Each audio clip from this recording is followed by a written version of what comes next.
अस्सलाम वालेकुम नाज़रीन, वेलकम टू फैसला आपका। मैं हूं आपकी मेज़बान आसमा शिराजी। आज का ये प्रोग्राम जो कि हम बदउनवानी के हवाले से कर रहे हैं, कितना अलमिया इस मुल्क के अंदर के जहां पे 16 करोड़ अवाम रोटी कपड़ा और मकान को तरस रहे हैं, वहाँ अरबों के घपले, अरबों की करप्शन की जा रही है, हो रही है, और जो कि सोसाइटी के अंदर सरायत करती चली जा रही है। कोई तदारुक नज़र नहीं आ रहा। रिश्वत लेना जिसका काम, जलील कमीना, उसका नाम सड़कों पे लिख दिया जाता है, लेकिन इसके बाद बात यहीं पे ख़त्म हो जाती है। कोई सुनने वाला नहीं है। डेथ सर्टिफिकेट, बर्थ सर्टिफिकेट से लेके डेथ सर्टिफिकेट तक मुट्ठियाँ गर्म की जाती हैं और इंसान होश संभालने से पहले ही रिश्वत और जो करप्शन है उससे आगाही हासिल कर लेता है। पाकिस्तान के बड़े बड़े इदारे इस वक्त बदहाली का शिकार हो चुके हैं, जिसमें कि पाकिस्तान रेलवे की मिसाल आपके सामने है। इंजन तो क्या गिड़गड़ाएंगे, अब तो शायद पटरियां भी गिड़गड़ा रही हैं। यहाँ ज़ुबूहाली का हाल जो है वो सबके सामने है। पाकिस्तान इंटरनेशनल एयरलाइंस जो कि अपने अंजाम को अभी नहीं पहुंची मगर पहुंचा ही चाहती है। पाकिस्तान स्टील मिल जो कि तकरीबन दिवालिया हो चुकी है।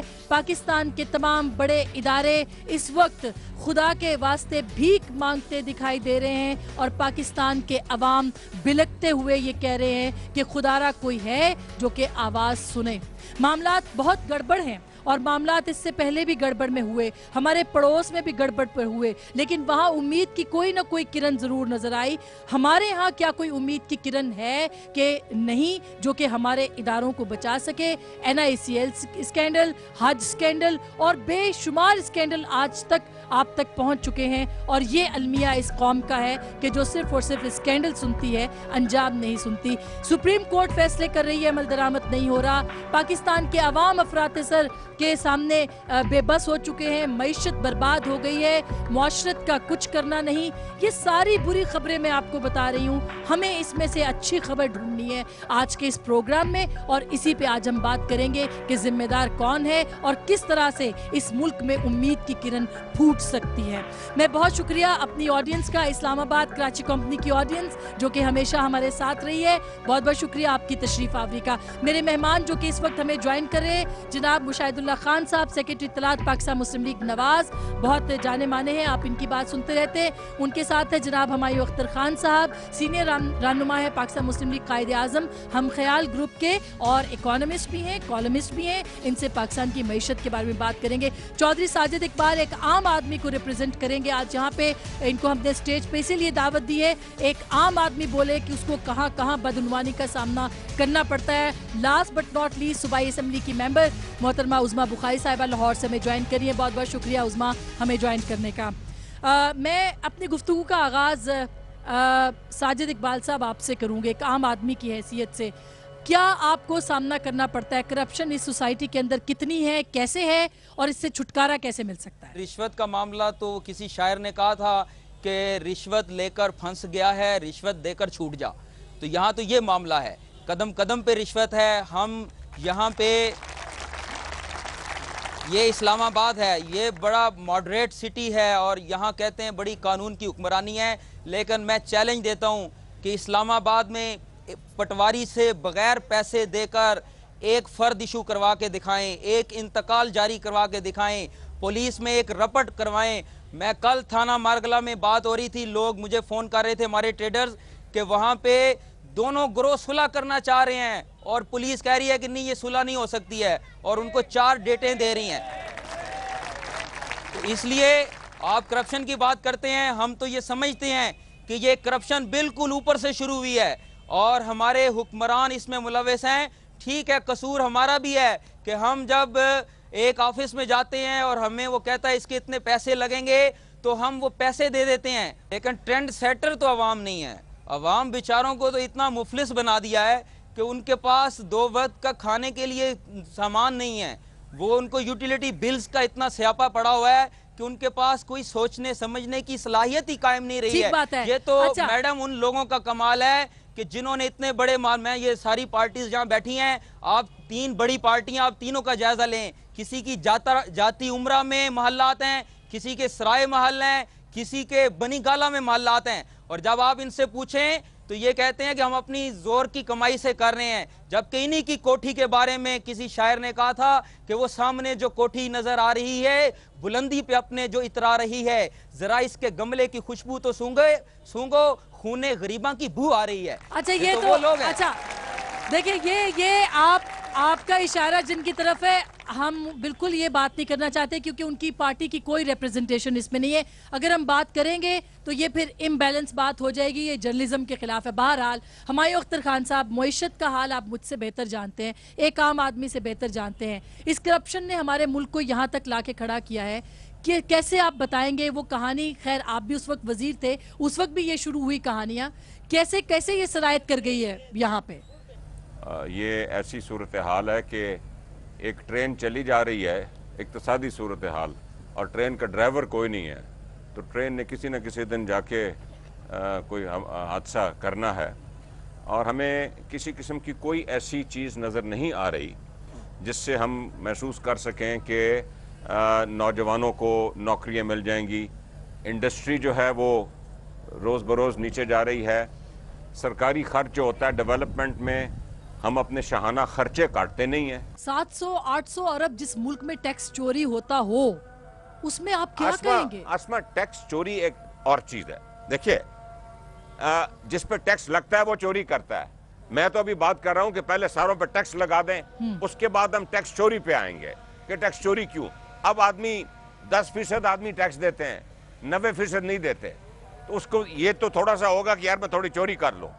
अब इनकी दुकान है, इनके साथ वाला दुकान जो है वो टैक्स चोरी कर रहा है और अपनी दुकान को बहुत बड़ा कर रहा है और एयर कंडीशनर लगा रहा है।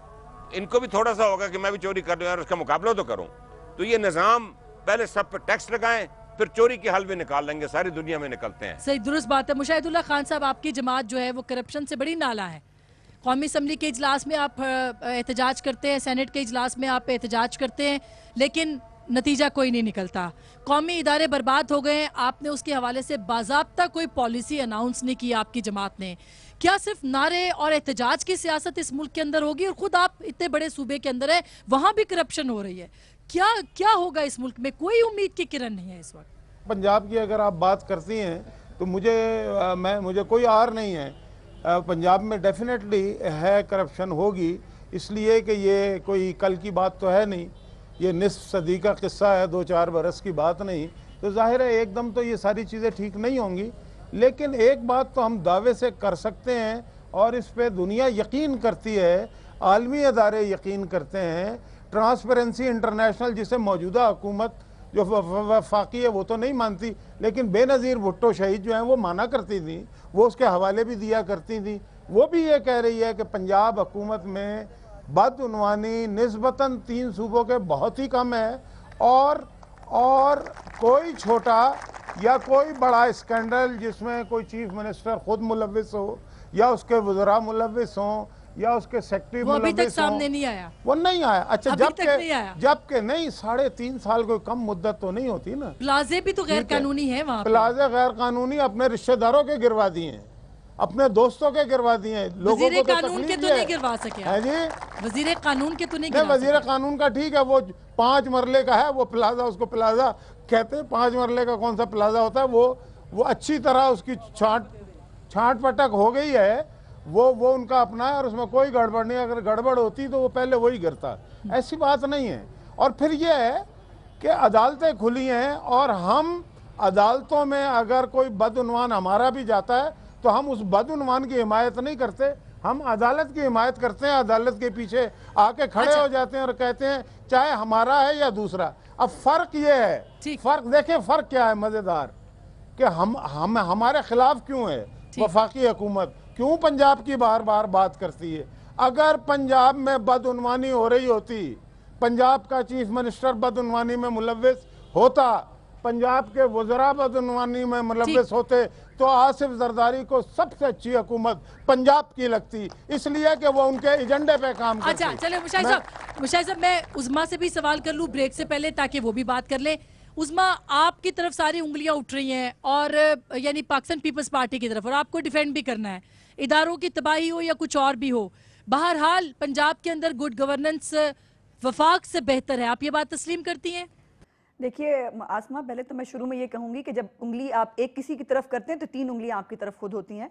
सो इसलिए पहले बात करते हुए बड़ी अजीब बात है इस्लामाबाद में बैठ के लाहौर के बारे में या पंजाब के बारे में जो सुहाने ख्वाब मुशाहिदुल्लाह साहब ने दिखाए हैं, हम यहाँ वो सब फेस कर रहे हैं।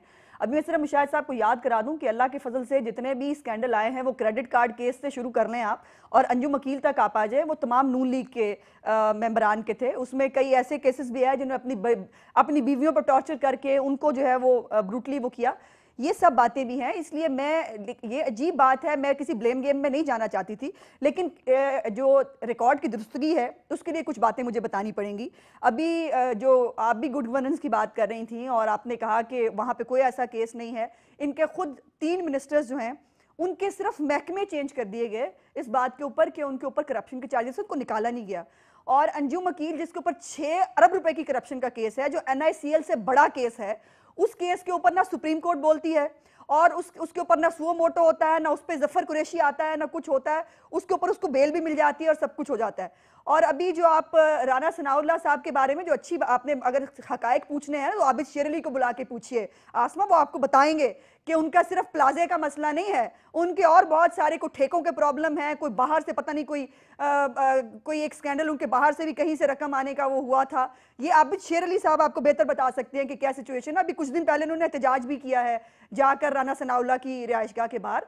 तो बात यह है कि अभी रोटी जो सस्ती रोटी थी जिसका ऑडिट ही नहीं हो सकता, जिसका कोई वो है ही नहीं कि वो आटा पहुंचा नहीं पहुंचा, वो किसको पहुंचा, रोटियां तकसीम हुई नहीं हुई, वो इतना बड़ा स्कैम है 44 अरब रुपए का जिसकी इंतहा नहीं है। और उसके बाद वो बंद हुआ। फूड सपोर्ट प्रोग्राम उन्होंने शुरू किया अरबों रुपए के साथ, वो करप्शन की वजह से वो बंद हुआ।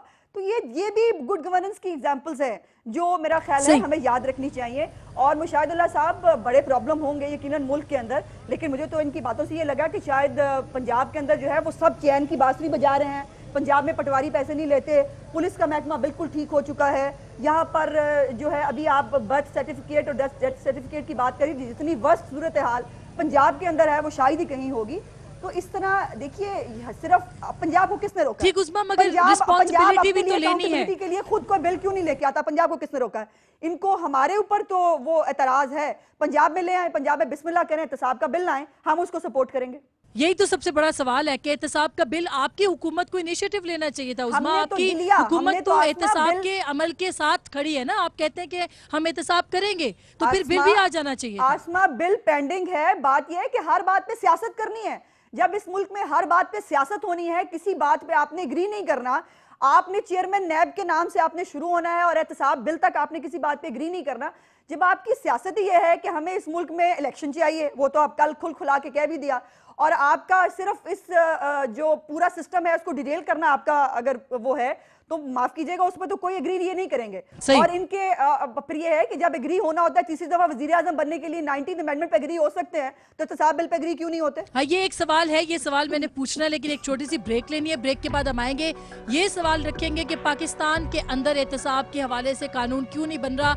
हमारे पड़ोसी मुल्क में अवाम खड़े हो चुके हैं और वो एहतसाब के ऊपर ना सिर्फ लेजिस्लेशन करा रहे हैं बल्कि वो कह रहे हैं कि हम करप्शन का खात्मा कर देंगे। कहां से ये आवाज उठेगी? पाकिस्तान की पार्लियामेंट उठाएगी या पाकिस्तान की आवाम? एक छोटी सी ब्रेक लेते हैं, मिलते हैं ब्रेक के बाद। यकीन करें, जितना वावडा वाले लूटते हैं इतना पुलिस वाले भी नहीं लूटते हैं। शाहिदुल्लाह साहब से ये पूछा था, इनके 75% जितनी जाली डिग्रियां पकड़ी गई इनकी पार्टी की थी।